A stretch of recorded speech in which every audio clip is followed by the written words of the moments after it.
Hello friends, स्वागत है हमारे यूट्यूब चैनल में। आज के वीडियो में हम आपको बताने वाले हैं, जिससे कि आप लोगों को क्लास 10th का solution chapter by chapter solution करवा रहे हैं। तो आज हम सॉल्यूशन में करवाने वाले हैं 5.1 एक्सरसाइज। इसके पहले हमने 5 माह में कुछ आप लोगों को बेसिक नॉलेज दिया था, और उम्मीद करते हैं कि आप लोगों ने ध्यान से पढ़ा होगा और ध्यान दिया होगा।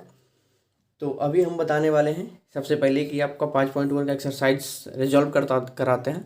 तो जो बच्चे अभी भी हमारे चैनल पे आए हैं, तो हमारे चैनल को सब्सक्राइब कर लें, और जितना जितना ज़्यादा हो सकता है शेयर, लाइक करें, कमेंट करें। जो चीज़ें समझ में नहीं आता है तो आप उसे कमेंट करके पूछ सकते हैं।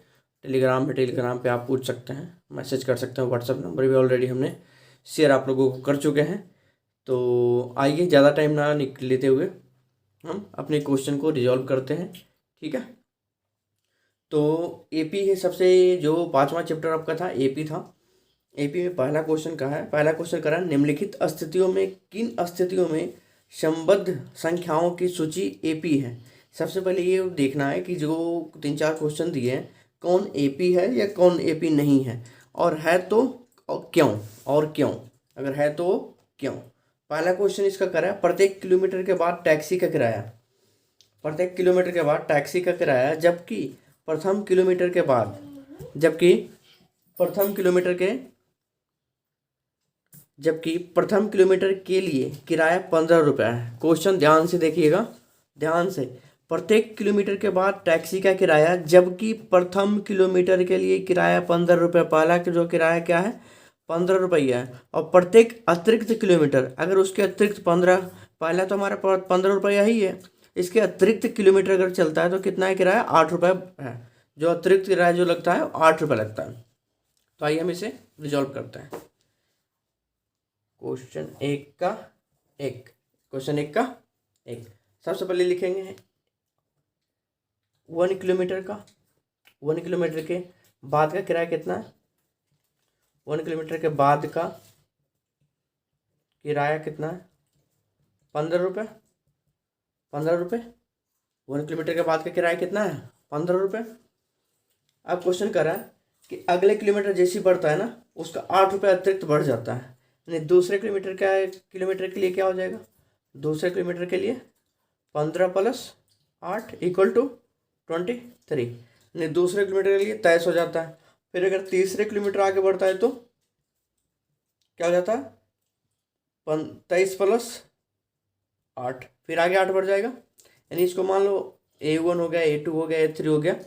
तो आगे क्या हो गया, ये बढ़ता चला जा रहा है। यानी जैसे किलोमीटर आगे बढ़ रहा है, पहला पे तो 15 रुपये ले ही रहा है, जैसे दूसरे किलोमीटर के लिए बढ़ता है तो 8 रुपये और बढ़ जाता है। फिर जैसे तीसरे के लिए बढ़ता है तो फिर 8 रुपये बढ़ जाता है, इसमें 8 रुपये और बढ़ जाएगा।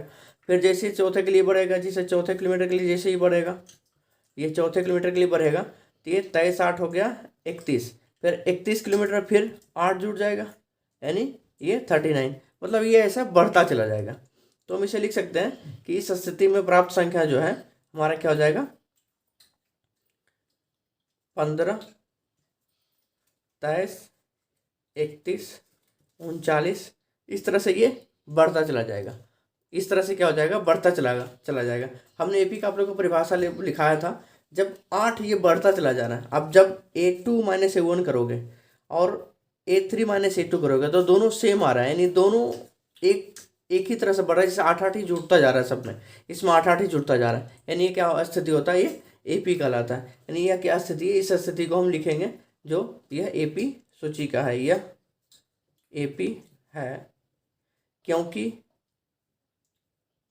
क्योंकि क्योंकि इसका जो है अगला पद जो है, जैसे कि इसको हम लिख सकते हैं A2 - A1, क्योंकि A2 - A1 = A3 - A2, ए बराबर है। अगर हम A3 भी करते हैं, A4 भी करेंगे, A4 - A3 करेंगे तो फिर भी 8 ही घट के आएगा। घट के कितना आएगा, 8 ही होगा। तो हमारा यह क्या है, एपी है। ये आते हैं इसमें दूसरा। ये हमारा पहला रिजल्व हो गया है। ठीक है, इस समय हमारा पहला रिजल्व हो चुका है। अब देखते हैं इसमें दूसरा क्वेश्चन। तो इस स्थिति को हम एपी कहेंगे, ध्यान रखेंगे। ठीक है, इसका दूसरा क्वेश्चन कह रहा है कि किसी किसी बेलन में उपस्थित हवा की मात्रा जबकि वायु निकलने वाला पंप प्रत्येक बार बेलन की शेष हवा का 1/4 भाग बाहर निकाल देता है। क्वेश्चन रिपीट कर रहा हूँ फिर से। किसी बेलन में उपस्थित हवा की मात्रा जबकि वायु निकलने वाला पंप जो है प्रत्येक बार बेलन की जो शेष हवा बचता है उसका 1/4 भाग हमेशा बाहर निकाल देता है। हमेशा क्या करता है? 1/4 भाग निकाल देता है। 1/4 भाग बाहर निकाल देता है। तो इसको हम कैसे बनाएंगे, इसको कैसे देखेंगे? तो मान लेते हैं जैसे कि कोई एक बेलन है, ये एक बेलन है, ठीक है, ये एक बेलन है, ये एक्स इसको मान लेते हैं। बेलन जो क्या है? एक्स है। बेलन क्या मान लेते हैं हम? एक्स बेलन मान लेते हैं। तो लिखेंगे माना कि बेलन में कुल हवा जो है क्या है? एक्स है। माना कि बेलन में जो हवा है, बेलन में कुल हवा एक्स है, कुल हवा जो है एक्स है, ठीक है। अब कह रहा है कि जबकि वायु निकलने वाला पंप प्रत्येक बार बेलन की शेष हवा का 1/4 भाग बाहर निकालता है। हमेशा क्या करता है? 1/4 भाग इसका बाहर निकाल देता है। तो पहली बार जब 1/4 भाग बाहर निकालेगा तो लिखेंगे पहली बार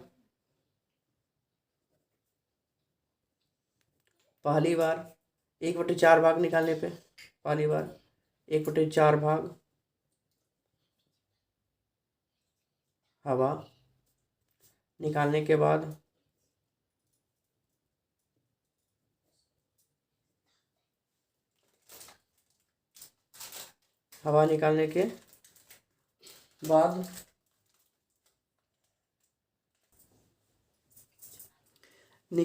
जब 1/4 भाग निकालने के बाद क्या आ जाता है?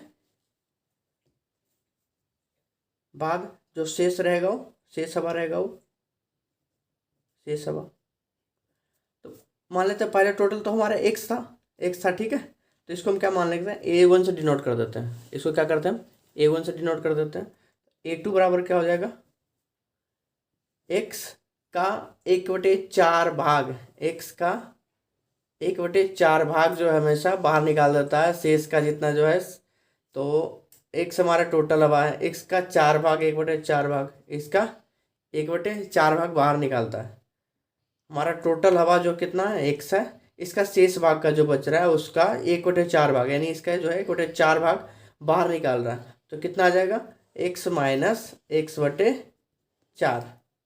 तो 4 इसका एलसीएम हो गया, क्या हो जाएगा? 4x माइनस एक्स बराबर 4 में से 1 गया 3x/4, यानी कितना हो गया? 3x/4 जो है इसका बच गया। ये हमारा पहला ये निकल गया। अब दूसरा हम A3 मानते हैं। A3 अगर हम निकालते हैं तो अगर A3 A4 निकालेंगे तब तो आगे पता चलेगा आपको कि कितना जुट रहा है कितना घट रहा है, AP है या नहीं है, पता चल जाएगा। अब A3 बराबर निकालते हैं। A3 अब इसमें से क्या करेंगे? इसको हम निकालेंगे 3x/4। अब इसमें से इसका 1/4 भाग, इसमें से क्या करेंगे हम? इसमें से इसका 1/4 भाग, इसमें से 3x/4 का 1/4 भाग। अब इसका 1/4 भाग निकालेंगे हम। क्या करेंगे? शेष का बोल रहा है ना, तो जो शेष बचा इसका 1/4 भाग, इसमें से इसको अगर इसको घटाएंगे 1/4 भाग निकालते हैं तो इसको घटाएंगे तो क्या हो जाएगा? 3x/4 minus 3x/16। अब इसका क्या करेंगे हम? इसका जब एलसीएम ले लेंगे तो क्या हो जाएगा? 16 इसका एलसीएम हो जाएगा, 16 इसका एलसीएम हो जाएगा। 4 चौके 16, 4 तिया 12x, 16 से 16 कट गया -3x, ये क्या हो जाएगा? 12 में से 3 गया 9x/16, 9x/16। तो हमारा दूसरा भाग क्या निकल गया? 9x/16। फिर इसको अगर आगे कहेगा तो क्या करेंगे? 9x/16 में से 9x/16 का 1/4 भाग निकालेंगे। तो उतना ज़रूरत ही नहीं है आगे बढ़ने की, हम यहीं पे क्यों नहीं करते हैं इसको? 2 हमारा निकल गया। पहला हमारा x था, फिर 3x/4 हो गया, फिर 9x/16 हो गया। चलिए आइए यहाँ पे बताते हैं। तो पहला हमारा क्या हो जाएगा? x हो गया। दूसरा क्या निकल गया? 3x/4 आया। फिर तीसरा क्या निकल गया? 9x/16 आया। अब ये बताओ AP है कि नहीं? अगर आप इसको इसमें से घटाओगे तो सेम प्राप्त होगा, नहीं होगा। फिर इसको इसमें से घटाओगे तो सेम चीज़ प्राप्त होगा, ये दोनों को घटाओ, सेम प्राप्त नहीं होगा। फिर इन दोनों को इसमें घटाओ, सेम प्राप्त नहीं होगा। यानी क्या है, ये एपी नहीं है। तो हम लिखेंगे यह जो है एपी नहीं, यह स्थिति जो है एपी नहीं है, यह स्थिति एपी नहीं है, क्योंकि A2 minus A1 equal note A3 minus A2। ठीक है, तो हम यह लिख सकते हैं कि यह जो है एपी नहीं है। इस तरह से हमारा दूसरा क्वेश्चन भी इसका रिजॉल्व हो गया। इसमें नेक्स्ट क्वेश्चन जो है तीसरा है। तीसरा क्वेश्चन हम देख लेते हैं एक बार।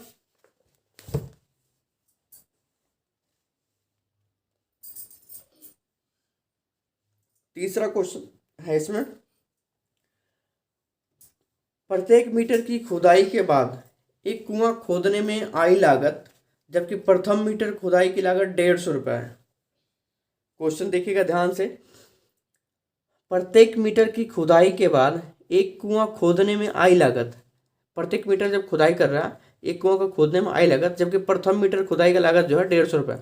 जब पहला मीटर खुदाई कर रहा है तो उसमें क्या लागत लग रहा है, उसको 150 रुपये लग रहा है। कितने लग रहा है, 150 रुपये लग रहा है। और बाद में प्रत्येक मीटर की खुदाई की लागत 50 रुपये बढ़ती जाती है। बाद में जितने मीटर करवाता है उसका 50 रुपये, हर एक मीटर पे 50 रुपये बढ़ता जाता है। हर एक मीटर पे क्या होता है, 50 मीटर बढ़ता जाता है। तो आप अंदाज में लगा लेंगे कि एपी है, क्योंकि 50 हमेशा बढ़ता चला जाएगा। तो आइए हम इसको बना के दिखाते हैं आपको।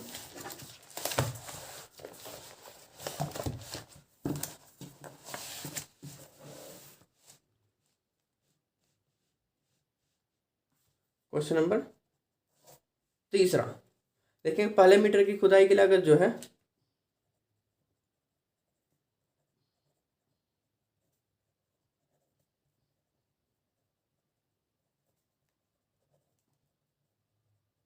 खुदाई की लागत जो है 150 रुपये है। कितना है, 150 रुपये है, 150 रुपये है। उसके बाद क्या करता है, अगले जो है दूसरे बार में क्या हो जाता है, ये बढ़ता चला जाता है। दूसरे बार में क्या होता है, ये बढ़ता चला जाता है। यानी A1 बराबर हम क्या रखते हैं, A1 बराबर हमारा क्या हो गया, 150 हो गया। A2 बराबर हम जब क्या हो गया, फिर अगले जब दूसरे मीटर के लिए बढ़ रहा है तो क्या हो रहा है, वो 150 प्लस 50, यानी ये बढ़ रहा है, यानी 200। फिर A3 जब हो गया तो 150 200, ये 200 में फिर इसमें से जुड़ जाएगा 200 प्लस 50। फिर तीसरे मीटर के लिए तो ये 250 हो गया। फिर जब चौथे मीटर जाएगा तो फिर 250 में प्लस प्लस जुड़ जाएगा, 250 में प्लस 50 बराबर 300। मतलब ये आगे बढ़ता जा रहा है, 50 50 50 50 बढ़ता जा रहा है। पहला 150 था, पहला 150 था, उसके बाद 200 हो गया, उसके बाद क्या हो गया 250 हो गया, उसके बाद क्या हो गया 300 हो गया। यानी इसी तरह से ये बढ़ता जाएगा। तो ये हमारा क्या है, एपी है। एपी क्योंकि A2 माइनस A1 करोगे तो क्या हो जाएगा, ये 50 का डिफरेंस आएगा। दोनों जहाँ घटाते जाओगे 50 50 का डिफरेंस आता चला जाएगा। तो हम लिखेंगे यह स्थिति क्या है, एपी है, यह स्थिति एपी है, एपी है, क्योंकि ये डिफरेंस जो है A2 minus A1 equal A3 minus A2। ठीक है, इस तरह से हमारा तीसरा क्वेश्चन भी रिजॉल्व हो गया। इसमें चौथा क्वेश्चन है, खाते में प्रत्येक वर्ष का मिश्र धन, जबकि 10,000 रुपये की राशि 8% वार्षिक दर से चक्रवृद्धि ब्याज पर जमा की जाती है। मैं उम्मीद करूंगा कि इस क्वेश्चन को आप लोग ट्राई करो, और नहीं बनता तो फिर अगले वीडियो में हम बताते हैं आपको। तो आज के लिए फ़िलहाल इतना ही रहने देते हैं, 3 क्वेश्चन इसका रहने देते हैं। नेक्स्ट वीडियो में फिर आपको आगे चैप्टर रिजॉल्व करवाएंगे। तो आज के लिए फ़िलहाल थैंक यू। और जो बच्चे अभी भी हमारे चैनल को सब्सक्राइब नहीं किए हैं, हमारे चैनल को सब्सक्राइब करें। और नोट्स भी आप लोग का रेडी हो रहा है, जो 10th के एग्ज़ाम देने वाले हैं। तो इसमें से कुछ तो इम्पोर्टेंट क्वेश्चन आप लोग को छटा हुआ भी है, तो आप उससे भी देख सकते हैं, उससे भी पढ़ाई कर सकते हैं। एपी का मैं जल्दी ही चैप्टर इससे ख़त्म करता हूँ, ज़्यादा टाइम नहीं लगाऊंगा। और त्रिकोणमिति का अगर जो बच्चे त्रिकोणमिति में लग रहा है तो त्रिकोणमिति का मेरा ऑलरेडी पहले वीडियो आया हुआ है, तो आप उस वीडियो को ज़रूर देख लीजिएगा। प्लेलिस्ट में जाइएगा, प्लेलिस्ट में आप सर्च कीजिएगा तो उसमें आ जाएगा, त्रिकोणमिति का वीडियो भी हमारा मिल जाएगा। ठीक है, तो आज के लिए फ़िलहाल इतना ही। Thank you.